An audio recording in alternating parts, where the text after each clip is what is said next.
Eu gostaria de agradecer a presença do Dr. Plínio Ferraz aqui no nosso estúdio, ele que gentilmente aceitou o convite e vai falar de um tema também bastante interessante, chamado transtorno déficit de atenção e hiperatividade. Plínio, muito obrigado e mais uma vez eu gostaria que você pudesse explicar aí para o nosso telespectador o que é esse tipo de transtorno. É um prazer estar aqui, viu, Zé Eduardo? E o TDAH, o transtorno do déficit de atenção e hiperatividade, é a condição, é o distúrbio do neurodesenvolvimento mais comum da infância. De longe ele é o mais comum. Há trabalhos falando entre 4%, alguns trabalhos falando a 7% da população. Então é bastante comum. E ele existe em 3 formas, né? O TDAH, você tem 3 subtipos no TDAH. O subtipo desatento, o subtipo hiperativo e impulsivo e o subtipo combinado, né? Que é o pacote completo esse aí. Ele é desatento, ele é hiperativo e ele é impulsivo. Ele acaba acometendo mais meninos, uma proporção de 2 meninos para uma menina, mas isso é questionável. Muitos autores questionam isso, falam que é tudo igual, porque as meninas são subdiagnosticadas, porque elas têm a forma do TDAH, elas têm o subtipo desatento. Então o menino dá mais trabalho para a professora, logo ele acaba chegando mais rápido para o neuropediatra, para o tratamento. Então tem gente que questiona, fala que é igual em ambos os sexos, mas a maioria dos livros falam que os meninos é mais comum. Alguns falam que é porque eles são mais hiperativas e as meninas são mais desatentas. Certo. A partir de que idade se tem um diagnóstico preciso desta doença? Pois é, a gente tem uma idade mínima para o diagnóstico. Aí, no caso, o diagnóstico tem que ser feito a partir dos 5 anos de idade, né? Geralmente é feito por volta de 6, 7 anos, quando eles estão na alfabetização, quando a escola já é mais para valer, e percebe-se comportamentos de inquietude, de impulsividade, né? Aquela criança que parece que tem taxinha na cadeira mesmo, não consegue parar quieto. Esse é o perfilzão, né? O mais comum. Mas também aquelas meninas ou meninos que acabam perdendo a matéria, não anotam, porque estão no mundo da lua, se distraem com tudo. Se entrar uma abelha dentro da sala, elas já perderam a explicação da professora. Então, realmente é bastante difícil. E na pandemia, essas crianças sofreram muito com a aula online. Porque para um TDAH ter aula online foi um desafio para todo mundo. Imagina para uma criança com TDAH em lockdown. Então, isso judiou muito, viu, dessa população com TDAH. Eu acho que as crianças, de uma maneira geral, ficaram muito apreensivas. É muita notícia de morte, foi demais, não tendo leito. Eu acho que isso realmente impactou muito mais nesta fase do que nas outras. É lógico que todos nós sentimos bastante, mas as crianças foram extremamente foram as mais prejudicadas, agredidas, principalmente no nosso país. O Brasil foi o país que teve mais tempo de escola fechada. Isso foi um absurdo que fizeram. Em julho, se eu olhar meu Instagram, em julho eu já estava protestando. Gente, estamos fazendo errado. Em julho de 2020 eu já estava falando isso, já estava no movimento Escolas Abertas, porque eu via o meu consultório dia a dia crescer o número de crianças angustiadas, deprimidas, se cortando, que é algo muito triste para um pai, para uma mãe estar presenciando isso. Mas enfim, para o TDAH, a aula online foi um desastre. Então, além do prejuízo da pandemia, por quê? O TDAH, como está falando, ele não é uma deficiência, né? A gente costuma dizer, é uma disfunção. Né? São crianças inteligentes, capazes, muitas têm um QI acima da média, mas elas não têm foco, elas não têm concentração para aproveitar essa inteligência boa que elas têm. E muitas acabam desistindo de estudar, olha que judiação, né? Porque ocorre uma alteração química, principalmente no lobo frontal, né? Onde você tem um déficit na dopamina e na norepinefrina, que são 2 neurotransmissores que trabalham na função executiva, que fazem com que a gente consiga se concentrar. Na verdade, elas são metabolizadas muito rápido, essas substâncias que o nosso próprio cérebro produz. E então eu costumo, assim, às vezes, explicar para os pais o que é o TDAH. É um inteligente que deixa de aproveitar a sua inteligência porque não tem foco, não tem concentração. Entendi. Uma vez diagnosticado, um diagnóstico clínico, pelo que você está dizendo, uma vez diagnosticado, o que fazer com essa criança? Existe um tratamento psicológico? Existe um tratamento medicamentoso? O que fazer? Perfeito, a sua colocação. O diagnóstico é clínico. Não se faz diagnóstico de TDAH com exame de eletroencefalograma. Não se faz diagnóstico de TDAH com tomografia computadorizada. O diagnóstico é clínico, baseado em critérios científicos do DSM-5 e da CID-11. Né? Explica o que é isso. É uma uniformização dos diagnósticos da medicina. Então, uma criança com TDAH, ela tem os critérios de diagnóstico, não importa a cultura que ela esteja. Ela pode estar no Irã, o TDAH, se o médico seguir a ciência, o que é científico, ele vai fazer o diagnóstico de TDAH. Na Turquia, na Europa, em qualquer lugar do mundo. Então, esses manuais que a gente tem, o CID-11 e o DSM-5 principalmente, que é do desenvolvimento e de transtornos, ele ajuda essa uniformização, essa internacionalização dos diagnósticos médicos, principalmente na área de desenvolvimento e saúde mental. Você elabora algum questionário para chegar a essa conclusão? Sim. E para fazer esse diagnóstico clínico, você tem que escutar a criança em diferentes ambientes. Lógico, o que os pais trazem para a gente, o que a criança, porque são crianças com mais de 6 anos, né? O que as crianças também nos dizem, né? Se eu pergunto, Pedrinho, como é que é para prestar atenção? Quando a professora está explicando, quando você vê, você está distraído com o tênis novo do amigo, né? Ele fala, doutor, é isso mesmo. Só que a gente também tem que escutar a escola. Então eu atormento muito a escola pedindo uma carta. Eu sempre peço uma cartinha que eu quero saber, ou mando um questionário sobre TDAH, né? A gente tem o SNAP 4, que é um questionário que a própria professora preenche, onde é perguntado questões sobre atenção, sobre hiperatividade e sobre impulsividade. Então, com essas às vezes a gente pega a informação do pastor da igreja, do professor de judô, quanto mais informação é melhor, porque a criança com TDAH, ela é TDAH em todos os ambientes, não é TDAH só na sala de aula ou só dentro de casa. Entendi. Bom, uma vez diagnosticado, e daí para frente? O que fazer? Quanto antes diagnosticar, melhor para tratar, ou isso não varia tanto? Varia sim. Você começa a tratar com porque quando você...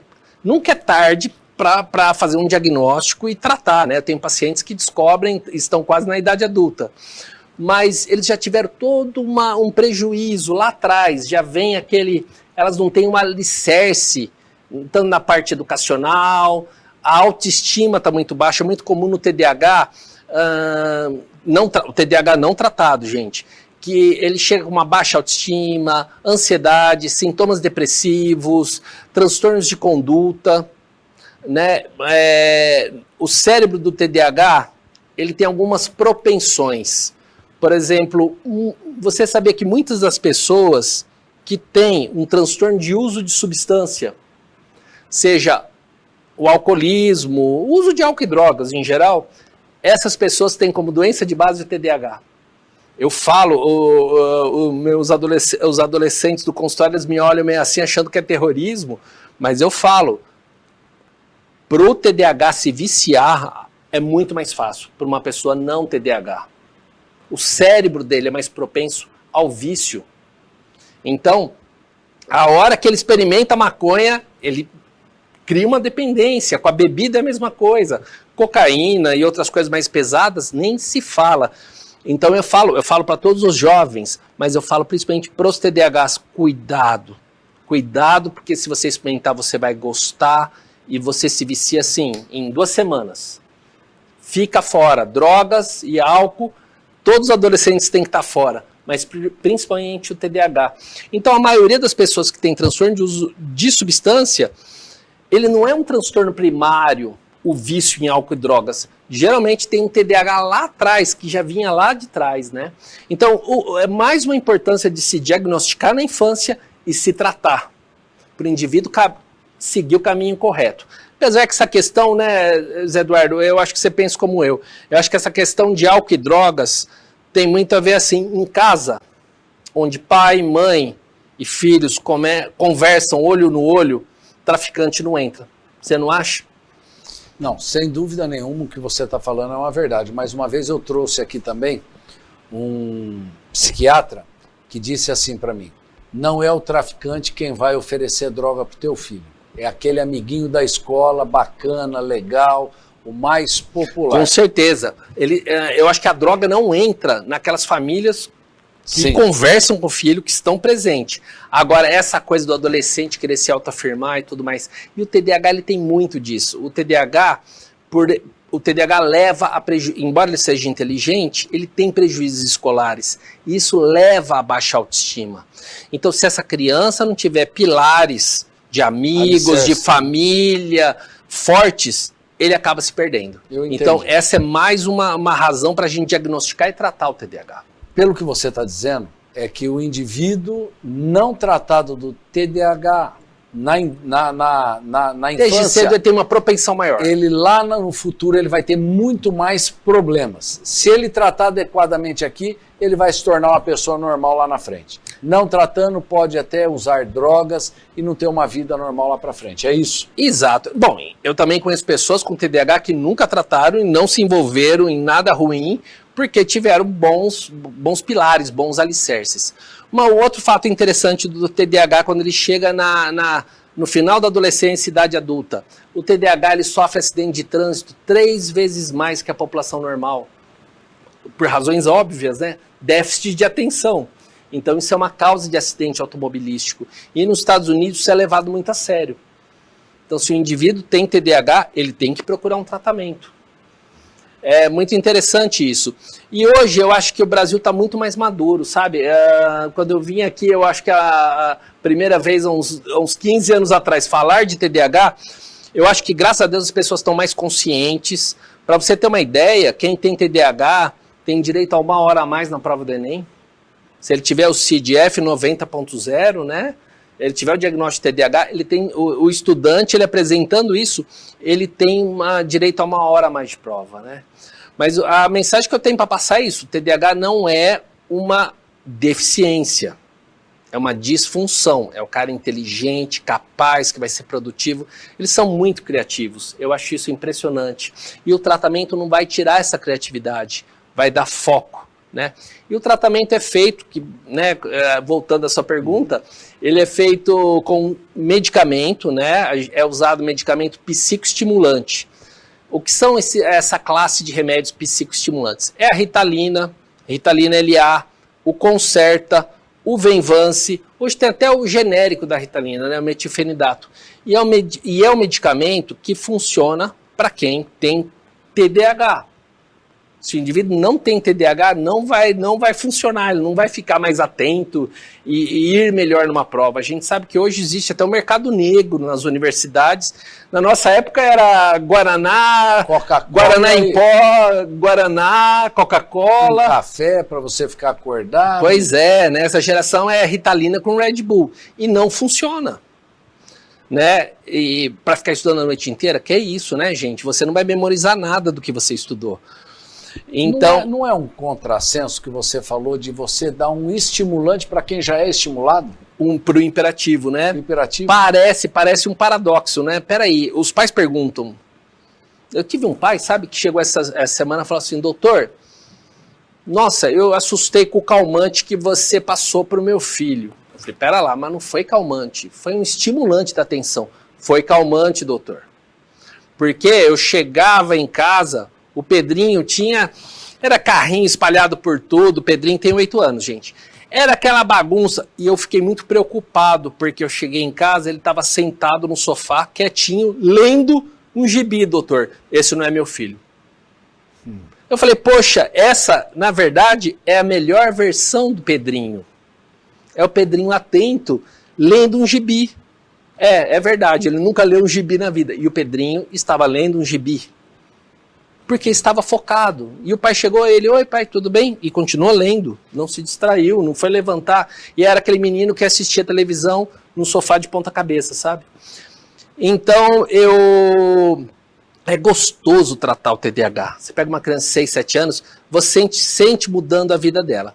Mas, realmente, esse psicoestimulante, você vai dar para um hiperativo um estimulante, na verdade, o hiperativo, ele foca, ele não fica dormindo, o remédio não dá sono. Aliás, é um remédio, se tomar à noite, não dorme, tira o sono da criança. Essa medicação é um estimulante da atenção. E aí ele vai poder executar melhor o que ele está fazendo, sem se distrair com o sorveteiro apitando lá na rua. Ele consegue fazer a tarefa que levava 2 horas para fazer, porque ele se levantava toda hora, agora ele consegue fazer em 40 minutos. E muito melhor. Eu tenho um relato de uma criança que era acometida desse transtorno, e o pai ela falava assim, pai, eu não quero fazer isso, mas eu não consigo não fazer, pai. Eu sei que o senhor vai me dar castigo, o senhor vai ficar bravo comigo, mas eu não consigo. Então vê o sofrimento que ela tinha, porque ela realmente, ela sabia que aquilo que ela estava fazendo não era o correto, mas ela tinha uma impulsividade tão grande que ela não conseguia. Sai do controle.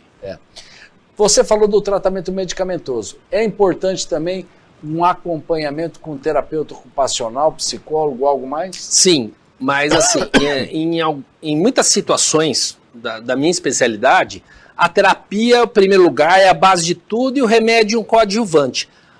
Aqui, no caso, o remédio é o principal. Isso não sou eu que estou falando, são os principais especialistas no mundo. O remédio, você corrigir essa alteração química no lobo frontal com a medicação, que a medicação existe várias classes, tem umas que tem uma curta ação, outras têm uma média ação e outras de longa ação, né? Que a pessoa toma às 6 da manhã, vai até às 6 da tarde. E nesse período ela tem que estar produtiva. Essas medicações, ela melhora o desempenho do indivíduo e elas são fundamentais para o tratamento do TDAH. É importante também um acompanhamento de uma psicóloga cognitiva comportamental. Uma psicóloga comportamental está trabalhando isso. É importantíssimo, gente. Mas tratar só com a terapia alguém com TDAH é muito mais difícil. É muito importante a medicação aliada à psicoterapia. Essas pessoas, se não tratadas, vão ter dificuldade até mesmo no futuro para arrumar emprego? Há um abandono. Eu gosto dos americanos na parte médica, que eles têm um estudo antigo dos Estados Unidos que eles acompanharam por 2 décadas. Crianças com diagnóstico do TDAH, que os pais falaram, não, meu filho não vai tomar remédio. E os que não, manda ver, vamos tratar, se é para ajudar, tudo, né? Então, teve um grupo que não teve tratamento algum, o outro só psicoterapia, outro medicamento, psicoterapia, pacote completo. E foram acompanhando essas crianças ao longo de 20 anos, então assim, um abandono escolar no grupo controle que optou por não ser tratado foi muito maior, se envolveram mais em coisas negativas, emprego e até divórcio. Os TDAHs tiveram mais problemas de relacionamento, tiveram mais gravidez na adolescência, enfim, se envolveram em mais acidentes. Uma criança com TDAH não tratada, ela visita muito pronto-socorro. Ela se machuca muito, ela se quebra muito. Você entendeu? E tudo por bobeira, né? Então, por isso que eu defendo que o TDAH tratado, ele não é TDAH só na escola. Então, essa história de vamos dar remédio só para a hora da aula, eu acho errado. Você é TDAH na vida. Eu me lembro de uma família que a família quis dar uma pausa nas férias, não, coitado e tal, e até a família me procurou no meio das férias, pelo amor de Deus, ele vai se matar, porque eles moravam numa cobertura de um prédio, a criança estava soltando uma pipa debruçada, quer dizer, elas acabam se arriscando, porque não tem noção do perigo. Um outro que tirou nas férias também, estava andando de bicicleta de zigue-zague e foi atropelado, né? Então a gente percebe que as crianças com TDAH, os meninos principalmente, né? Eu acho que aí entra a testosterona, até elas se machucam menos. Certo. Esses indivíduos desde que façam um segmento adequado, eles conseguem ter uma vida normal. O medicamento, ele tem que ir aumentando a dose porque o organismo vai se acostumando com ele, ou geralmente essa dose é bem tolerada? É miligrama quilo de peso, a dosagem ela é feita conforme a criança vai ficando mais pesada, vai crescendo e tudo mais. O inconveniente principal dessa medicação, dos estimulantes da atenção, é tirar a fome. Para o gordinho é perfeito, melhora a autoestima dele, porque ele vai perder peso e porque ele começa a mandar bem na escola. Agora, aqueles magrinhos, Eduardo, que já não come bem, você passar um remédio que tira a fome, naquelas horas que ele está atento, ele perde a fome. Então isso muitas vezes é um problema que a gente contorna com suplementos polivitamínicos. Mas muitas crianças que começam a tratar com 6, 7 anos, quando passam 10 anos, quando eles já estão adolescentes, 16, 17, eu falo para começar o ano sem. E cerca de 50% voltam depois de 2 meses falando assim, estou conseguindo manter a concentração e sem o remédio. Quer dizer que curou o TDAH? Não. Quem tem TDAH vai ter TDAH ao longo da vida. Mas ele já conseguiu, nesses 10 anos de tratamento, desenvolver estratégias, caminhos para conseguir mandar bem sem precisar estar medicado. Outros 50% desses pacientes que a gente faz o teste quando está adolescente volta desesperado. Pelo amor de Deus, vai fazer mal se eu continuar tomando? Não, não vai. Eu quero tomar porque não está dando 100. Então é de cada um isso. Certo. Quanto tempo vai tomar? Essas crianças, geralmente, que fazem uso da medicação por um longo período de tempo, elas conseguem ter uma vida normal, trabalhar, estudar, casar. Você indica algum outro tratamento coadjuvante? Ou seja, esporte, uma vida mais saudável em termos de alimentação, algo mais assim para essas crianças? Olha, o esporte para quem tem TDAH, o esporte aeróbico, tá? Eu até publiquei no meu Instagram recentemente isso, meu Instagram é @Dr. Plínio Ferraz, eu divulguei isso recentemente numa postagem minha sobre o TDAH na infância. É muito importante a criança fazer esporte aeróbico, porque ajuda a regular bastante a impulsividade e você libera uma série de neurotransmissores bastante positivos. E eu conheço médicos com TDAH, engenheiros com TDAH, advogados com TDAH, mas a vida fica muito mais fácil, sabe? A medicação, a vida fica muito mais fácil com a medicação, com o tratamento da equipe, com a escola, com o apoio da escola, fica tudo mais fácil quando você tem um diagnóstico. E tem um americano que fala que essa medicação estimulante da atenção, ele chama de the glasses of the mind, os óculos da mente. É como se colocasse o óculos invisível e ele deixa de ser, vamos dizer assim, míope. Né? Ele fica muito mais atento e a vida fica muito mais fácil. Eu não sou oftalmologista, mas é a sensação de você, o míope, ele não quer deixar de usar óculos, né? Não deixa. Ele não deixa. É mais ou menos por aí. É muito interessante.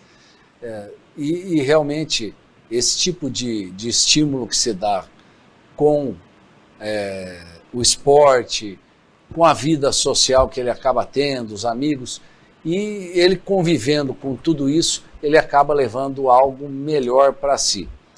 Plínio, eu acredito que nós tenhamos falado aí de uma maneira bem clara, bem tranquila, sobre esse transtorno, mas mesmo assim eu gostaria que você deixasse uma mensagem para o nosso telespectador. Bom, o TDAH, ele é algo bastante comum no mundo todo, independente de classe social, independente de etnia, de raça, do país que você mora, e são pessoas extremamente inteligentes, capazes e que, quando tratadas, elas têm a melhor versão delas. Então, se você tem TDAH, procure ajuda. Se você acha que alguém tem, um filho principalmente, procure ajuda para um diagnóstico, procure um neuropediatra para fazer um tratamento, pois, como eu falei, é uma das coisas que eu mais gosto de tratar, porque você sente mudando a vida da pessoa para melhor. E aí eu imagino uma criança dessa numa família que muitas vezes se reúne sempre, ninguém mais vai chamar aquela criança, ninguém mais quer aquela criança por perto, por tudo que ela acaba causando, e não por ela querer, por esse transtorno que traz a ela essa hiperatividade. Muitas vezes acaba sendo até discriminada, né? Muitas vezes. Muito bem, eu agradeço a presença do Dr. Plínio aqui no nosso estúdio. Agradeço você, nosso telespectador. Se ainda assim restaram algumas dúvidas, às vezes as professoras, as mães, queiram fazer aqui para o Dr. Plínio, tenho certeza que ele terá o maior prazer em respondê-las. Se vocês tiverem essas dúvidas, encaminhem aqui para a TV Prevê. E fica aqui um convite para que na semana que vem estejamos juntos aqui para mais um Prevê Saúde. Tchau!